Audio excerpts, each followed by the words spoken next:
स्वागत है आपका ज्ञानदीप सक्सेस पॉइंट के यूट्यूब चैनल पर। आज हम लोग गणित के कुछ लघुतरीय महत्वपूर्ण प्रश्नों के बारे में उसको हल करेंगे, जो बोर्ड परीक्षा के दृष्टिकोण से काफ़ी महत्वपूर्ण है। आप भी इसके साथ साथ हल करें और देखें कि यह सही आ रहा है या गलत आ रहा है और आपकी पढ़ाई, आपकी तैयारी किस ओर जा रही है। तो आइए आज पहले प्रश्न की शुरुआत करते हैं। एक घन का संपूर्ण पृष्ठ क्षेत्रफल क्या दिया हुआ है? इसमें एक घन दिया हुआ है जिसका संपूर्ण पृष्ठ क्षेत्रफल 726 सेंटीमीटर स्क्वायर है। तो पूछ रहा है कि इसका आयतन क्या होगा। अगर चाहते हैं तो आप एक घन बना सकते हैं। आप सभी जान रहे हैं कि घन की सभी भुजाएं आपस में क्या होती है? समान होती है। ये हो जाएगा आपका घन, ठीक है। तो दिया हुआ है गिवन, यहां लिख सकते हैं आप गिवन, ठीक है। क्या दिया हुआ है? घन का पृष्ठ क्षेत्रफल। घन का पृष्ठ क्षेत्रफल कितना दिया गया है? 726 सेंटीमीटर स्क्वायर। चूंकि हम लोग जानते हैं घन का पृष्ठ क्षेत्रफल का सूत्र क्या होता है, तो 6 गुने भुजा स्क्वायर। मान लेते हैं हम भुजा क्या है? ए है, ए स्क्वायर, क्योंकि भुजा ज्ञात नहीं है अभी, तो 726 हो जाएगा। अब ये 6 से कटाएंगे, 6 एक कम 6 एक बार में, 7 में से 6 गया, 1 2 क्या हुआ? 12, 6 दूनी 12, 6 कम 6, यानी 726 में जब हम 6 से भाग करेंगे तो कितना आएगा? 121। अब ए स्क्वायर का ए स्क्वायर लिख देंगे, 121 है तो 121 लिख देंगे। जैसा कि आप देख पा रहे हैं, यहां से ये स्क्वायर हटेगा तो इधर क्या होगा? स्क्वायर रूट होगा कि नहीं? 1 2 1 होगा। अब 121 का वर्गमूल आप लोग जान रहे हैं क्या होता है? 11 में 11 से गुना करते हैं तो कितना आता है? 121। ए 2 11 में से 11 निकल जाएगा, वर्गमूल का नियम है। ये क्या है यहाँ पर? ये क्या है यहाँ पर? तो ये यहाँ पर क्या है? भुजा है। तो भुजा कितना आ गया आपका? 11 सेंटीमीटर। अब हम लोग क्या करेंगे? अब इसका आयतन निकालेंगे। क्या निकालेंगे? घन का आयतन। घन का आयतन क्या होता है? भुजा क्यूब, यानी भुजा को 3 बार गुना करेंगे और ये आपका क्या होगा? आयतन हो जाएगा, ठीक है। तो भुजा कितना है? 11 सेंटीमीटर। यहाँ 11 सेंटीमीटर का होल क्यूब कर देंगे। तो 11 सेंटीमीटर का होल क्यूब मतलब क्या होगा? 11 सेंटीमीटर गुने 11 सेंटीमीटर गुने 11 सेंटीमीटर। 11 से 11 में गुना करेंगे 121, और 121 में फिर 11 से गुना करेंगे तो कितना होगा? 1331 सेंटीमीटर क्यूब। और यही आपका क्या होगा? आंसर होगा। उम्मीद है कि यह आपको बढ़िया से समझ में आ गई होंगी।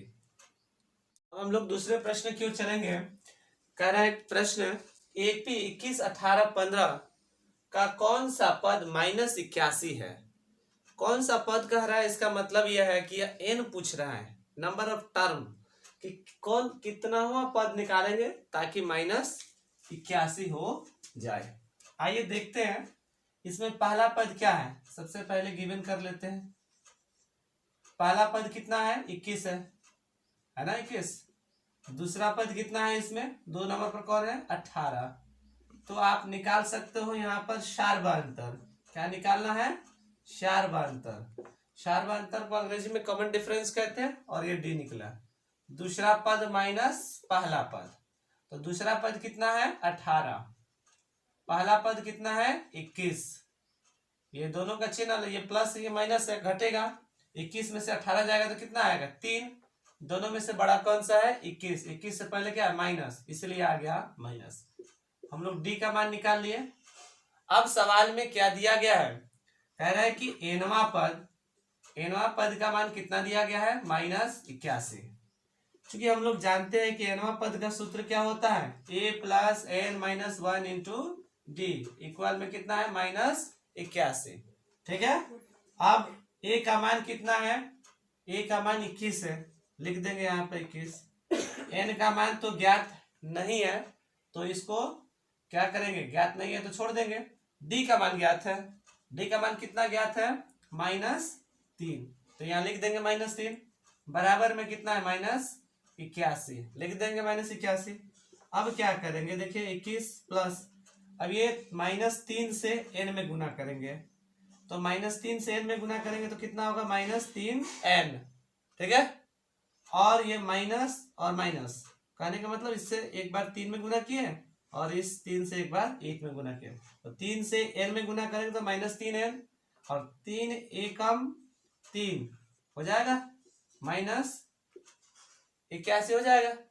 अब क्या करेंगे, देखिए ये 21 और ये 3 दोनों एक जैसा है, इसको जोड़ेंगे, 21 में 3 जोड़ेंगे कितना होगा, 24, माइनस में कितना है 3n, बराबर में कितना है, -81। इसको रहने दो, ज्यों कहते हैं। अब हम लोग क्या करेंगे, ये +24 से इस पार आएगा तो क्या होगा, -24 आएगा, क्यों एक जैसा है, दोनों एक जैसा, तो इसको अचर पद है, दोनों को एक साथ लाते हैं, यह +24 उस पार भेजते हैं इसको, इस पार क्या बचेगा, -3n, बराबर में पहले से क्या है, -81 है, ये 24 उस पार जाएगा, -24 होगा, ठीक है। -3n इक्वल, दोनों को जोड़ेंगे, 4 और 1 जोड़ेंगे कितना होगा, 5, 8 और 2 जोड़ेंगे 10, दोनों किस में है, माइनस, इसीलिए हम लोग यहाँ पर माइनस लगाएंगे। अब 3 से घटाएंगे, ये माइनस कटेगा, फिर से 3 के पड़ा, 3 तिहाई 9, कितना बचा, 1 और 5 कितना होगा, 15, 3 के पड़ा कितने बार में, 15, 5 बार में, अर्थात n बराबर कितना आ गया हमें, 35। इसका मतलब यह है कि इस एपी जो दिया हुआ है बोर्ड पे 21, 18, 15 का 35वां पद निकालेंगे, तब जाके वो कितना आएगा, -81 आएगा। उम्मीद है कि समझ में आ गई होगी। नेक्स्ट प्रश्न की ओर चलते हैं। क्वेश्चन दिया हुआ है कि cos a बराबर 3/4 है, तो sin a और tan a का मान क्या होगा। जैसा कि हम लिख पाएंगे, यहाँ पर गिवन दिया हुआ है, क्या दिया हुआ है, cos a का मान कितना है, 3/4। हम लोग जानते हैं cos थीटा का सूत्र होता है आधार बटा कर्ण, क्या होता है, आधार बटा कर्ण। इसका मतलब आधार कितना है, 3 और कर्ण कितना है, 4। समझ में आ गया। cos थीटा का सूत्र क्या होता है, आधार बटा कर्ण, तो आधार कितना है, 3 और कर्ण कितना है, 4।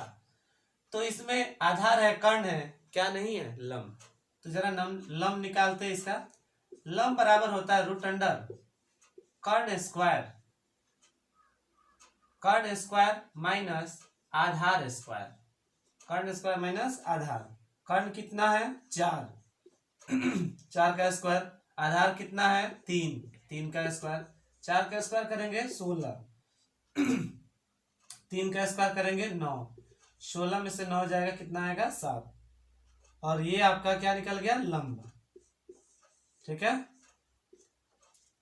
अब हमें किसका मान निकालना है, साइन का।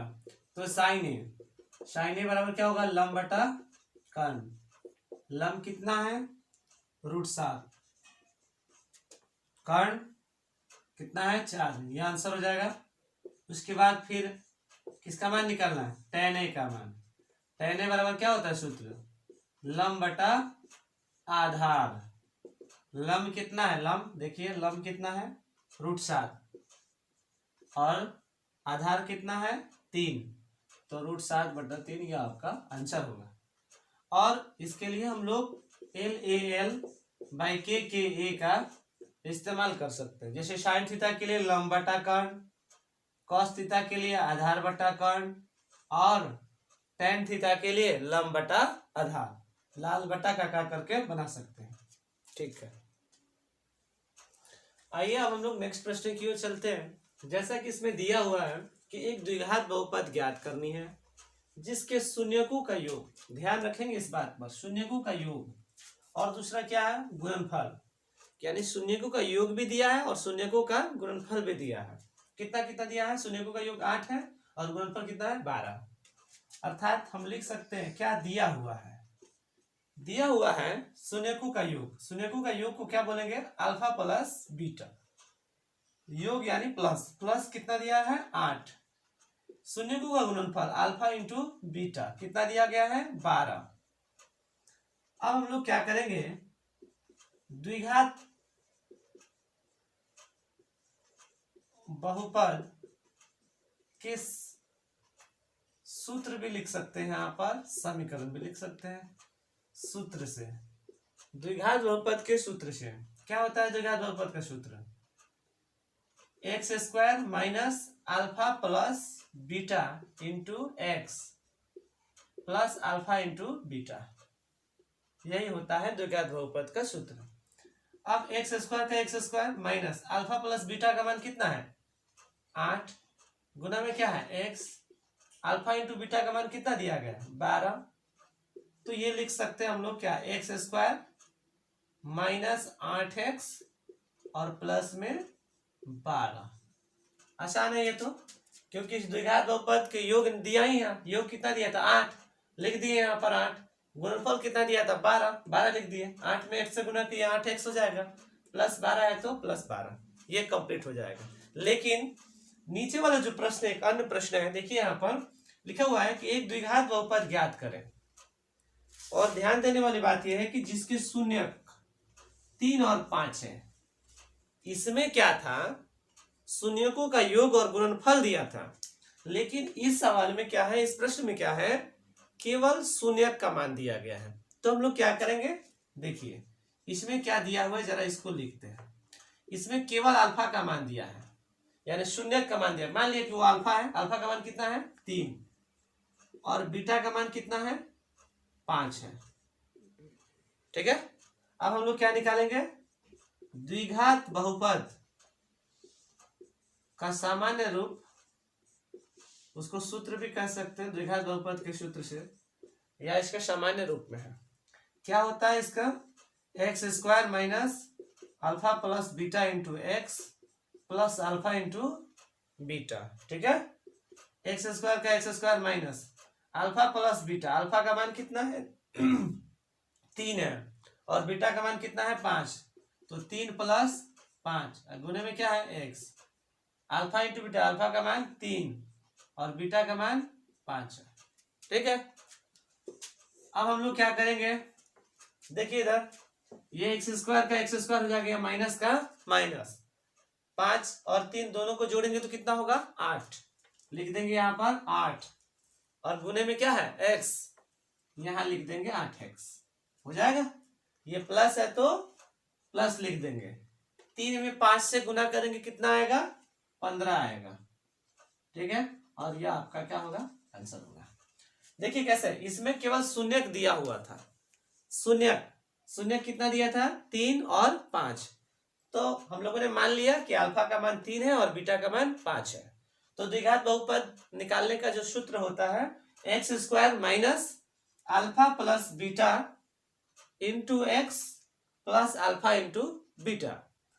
तो एक्स स्क्वायर का एक्स स्क्वायर लिखिए, माइनस है तो माइनस, अल्फा की जगह पर 3, बीटा की जगह पर 5, गुना में एक्स, अल्फा की जगह पर 3, बीटा की जगह पर 5, 3 और 5 को जोड़ेंगे 8x और 3 में 5 से गुना करेंगे 15। यह आपका आंसर हुआ। उम्मीद है आपको समझ में आ गई होंगे।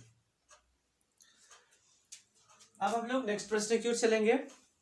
जैसा कि एक त्रिभुज है जिसके निर्देशांक दिया हुआ है, बिंदु ए के 2,3 है, बिंदु बी का 4,k है और बिंदु सी का 6,-5 है, और इसमें कह रहा है कि यह संरेख है और पूछ किसका मान रहा है k का मान।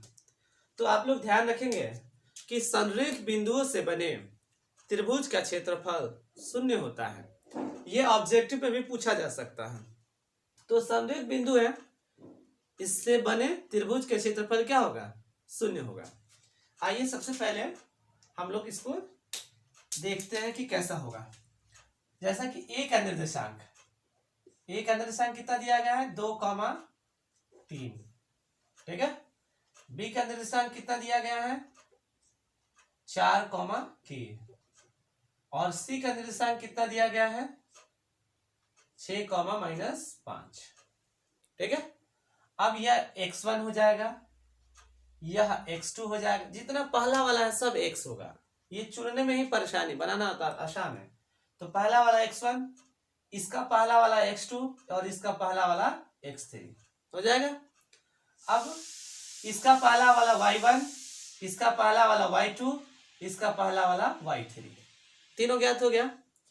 अब हम लोग क्या लिखेंगे, त्रिभुज का क्षेत्रफल। त्रिभुज का क्षेत्रफल का सूत्र क्या होगा, 1/2 गुने x1 into y2 minus y3 plus x2 into y3 minus y1 plus x3 into y1 minus y2। ये आपका त्रिभुज के क्षेत्रफल का सूत्र होता है। चूंकि बिंदु क्या है, संरेख है। बिंदु क्या है, संरेख है, और संरेख बिंदुओं से बने त्रिभुज के क्षेत्रफल क्या होगा, 0 होगा। ये 2 से गुना करेंगे तो ये भी 0 हो जाएगा। हालांकि मैं लिख देता हूं यहां पर एक बार, x1 की मान कितना दी गई है 2, लिख दीजिए यहां पर 2। y2 का वैल्यू कितनी दी गई है y2, ध्यान रखेंगे y1 नहीं, y2 का मान क्या है k, लिख दीजिए यहां पर k माइनस y3 का मान कितना है -3 है, सॉरी -5 है, हो जाएगा। प्लस x2 की वैल्यू कितनी दी गई है x2 की वैल्यू 4, लिख देंगे यहाँ पर 4। y3 का मान कितना है -5, लिख देंगे -5। y1 का मान कितना दिया गया है y1 3, लिखेंगे यहाँ पर 3, प्लस है तो प्लस। यह x3 का मान कितना है, x3 का मान 6 है, लिख देंगे यहाँ पर 6। अब y1 का मान कितना दिया गया, y1 का मान 3, कितना है 3, माइनस y2 का मान कितना दिया गया है k, लिख देंगे यहाँ पर k, और ये हो जाएगा। ये 2 से 0 में गुना करेंगे तो ये भी 0 हो जाएगा। तो क्या लिखेंगे 0 इक्वल, अब 2 में एक बार जरा वैसे ही लिखता हूं मैं, k माइनस माइनस क्या होगा +5,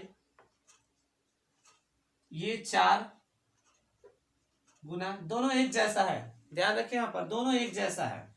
जब दोनों एक जैसा है तो दोनों आपस में जुड़ जाएगा, तो 5 और 3 जुड़ेगा तो कितना होगा 8, और दोनों किस में है माइनस में, इसीलिए यहाँ पर क्या लिख दिया है माइनस।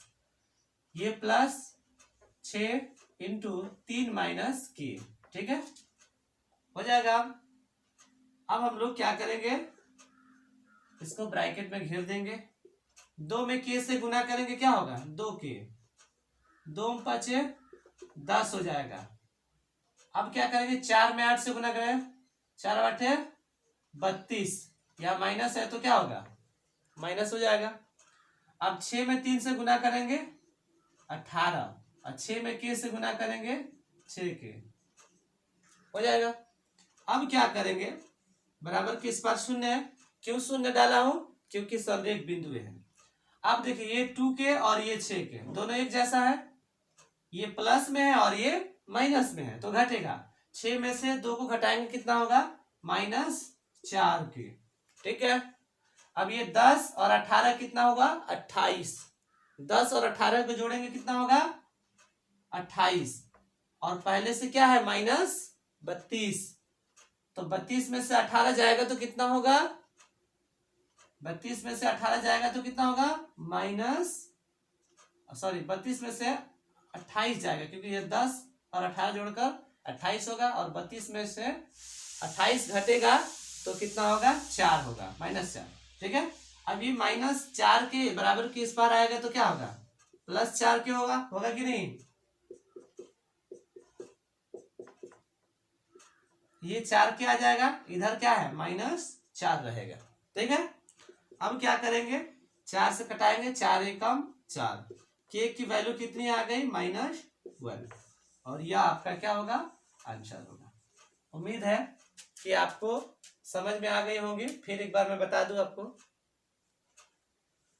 जैसा कि x1 की वैल्यू कितनी दी गई है 2, पहला वाला x होता है, x1 की वैल्यू 2 दी गई, 2 लिख दिए। फिर यहाँ कह रहा है y2 माइनस y3, तो y2 का मान कितना है k और y3 का मान कितना है -5, तो k और -5। चूंकि एक फॉर्मूला से पहले से माइनस है और एक सवाल में से आपका प्रश्न से भी माइनस आया, इसीलिए ये माइनस माइनस क्या हुआ, प्लस हुआ। यही लिखा हुआ है, 2 में k से गुना करेंगे 2 के, और 2 पंचे 10 हो जाएगा। ठीक है, अब इसमें चलते हैं। x2 का वैल्यू कितनी दी गई है 4, तो लिख दिया हूँ 4, और फिर ये दोनों y3 का मान -5 और फिर से है y1 का मान भी 3 है, तो ये दोनों एक जैसा है, जुड़ेगा। 5 और 3 कितना होगा 8, चूंकि माइनस है इसलिए मैंने माइनस डाला। 8 चौके क्या हुआ 32। ठीक है, अब यहाँ y1 का मान 3, माइनस है तो माइनस, y2 का मान k। 6 में 3 से गुना करेंगे 18, और 6 में k से गुना करेंगे 6 के। अब देखिए ये 6 के में से ये 2 के घटेगा, तो कितना आएगा -4 के, और ये 10 और ये 18 जोड़ेंगे कितना होगा 28। 32 में से 18 घटाएंगे -4, ये -4 के इस पर आया +4 के। ठीक है, अब इधर क्या बचा -4, 4 एकम 4, तो k की वैल्यू कितनी आ गई -1। उम्मीद है आपको समझ में आ गई होंगे।